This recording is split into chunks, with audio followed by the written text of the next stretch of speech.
Today we're going to discuss making time for what's truly important. Take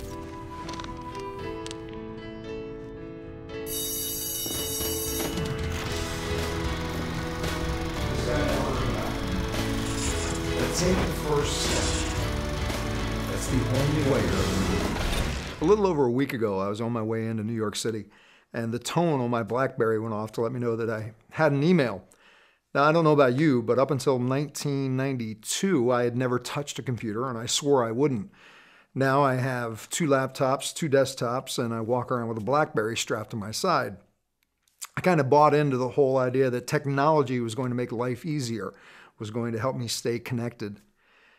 Actually, what I've found is it's just given me more time to be more busy. I don't know if it's the same for you. Maybe it's just me. I've actually become less connected with the people and the things that are most important to me because of technology allowing me to do so many things. I try to stay connected. At least twice a year, I will do a mass email to pretty much everyone in my address book, just reaching out to say, hey, haven't seen or heard from you in a while, wanted to reconnect and see if we could commit to staying more connected. Sometimes on a long drive, I'll go through my cell phone book and make calls to people to try and connect. And sometimes it works, sometimes it doesn't. I realize that as we go through this journey in life, that people will enter our lives for a reason, a season, or a lifetime. Many of you may have become aware of that email that goes around describing how the people who come into our lives don't always stay for longer than a reason, helping us learn something about ourselves or us helping them learn something, a season where they help us grow, and a small number actually stay with us for a lifetime. I understand that some of those people in my address book are no longer on that part of the journey with me. The reason that we're shooting this episode today is the email I got that morning on my way to work was about the passing of a very dear friend, somebody who fell off that list of things were important of staying connected with. Person's name was Nancy McCowan. She was very important in a very unique circle of friends that I connected with between 1998 and around 2000.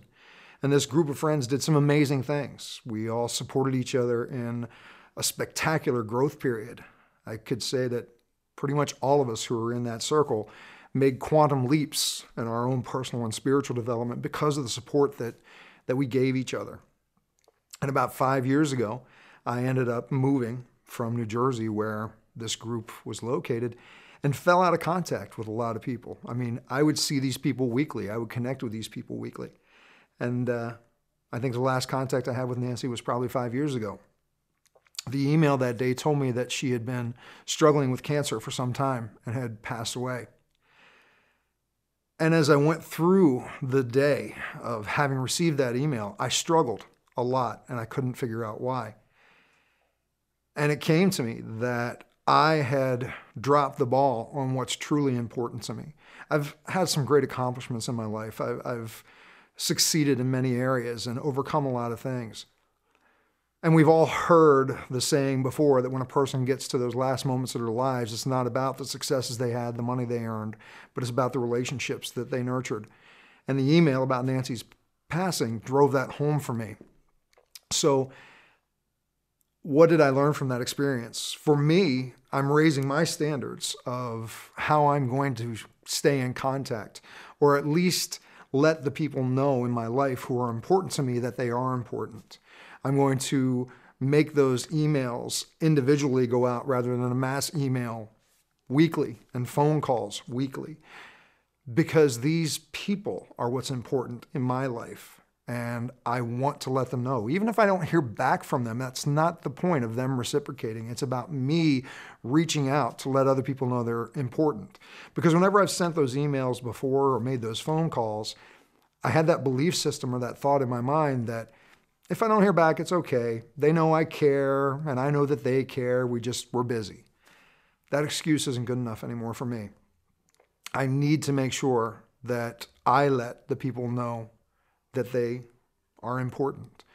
So I'm making sure that I make the time. And what I would like to ask you to do for yourself and for those that you care about is to ask yourself, what can you do today to let the people who are important to you know that they are, to connect with them, at least to let them know.